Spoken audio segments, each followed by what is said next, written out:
বন্ধুগণ, 1971 সাল আমাদের জন্য আমরা যারা 1971 সালে স্বাধীনতা যুদ্ধ করেছি, আমরা যারা একটা স্বাধীন ভূখণ্ড ছিনিয়ে নিয়ে এসেছি পাকিস্তানের শোষণ, নিপীড়ন, নির্যাতন থেকে, তাদের হাত থেকে বের করে আমরা যখন একটা স্বাধীন মুক্ত বাংলাদেশ তৈরি করার জন্য যুদ্ধ শুরু করেছি, আমাদের কাছে নিঃসন্দেহে এটা অত্যন্ত আবেগের, অত্যন্ত আমাদের হৃদয়ের একটা যন্ত্রণার মধ্য দিয়ে আসা একটা ঘটনা।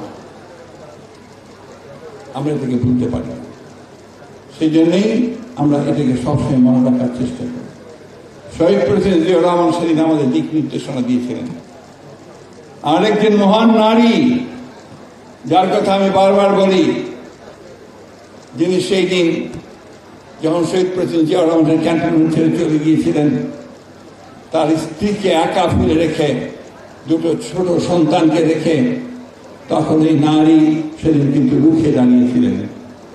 তিনি সৈনিকদের বলেছিলেন যে জিয়াউর রহমানের নির্দেশ ছাড়া তারা অস্ত্র সমর্পণ করবে না।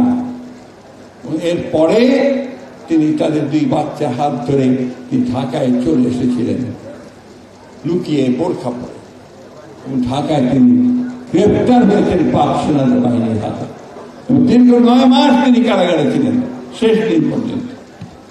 সেই জন্যই আমি সবসময় বলে থাকি, প্রথম নারী মুক্তিযোদ্ধা যে কেউ থাকে সেটা হচ্ছে দেশনেত্রী বেগম খালেদা জিয়া।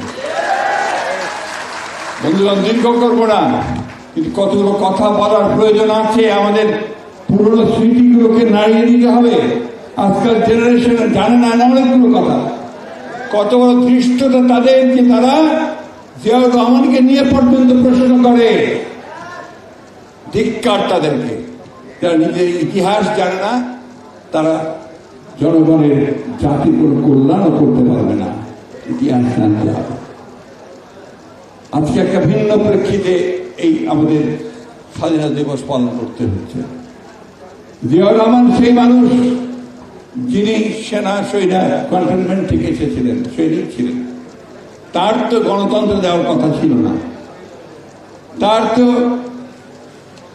মিডিয়াকে স্বাধীনতা দেওয়ার কথা ছিল না। যাদের দেওয়ার কথা ছিল তারা দেয়নি। তারা 1972 থেকে 75 সাল পর্যন্ত যে রাষ্ট্র পরিচালনা করেছে, শাসন করেছে, সেটা শুধু দুঃশাসনের একটা সময় ছিল।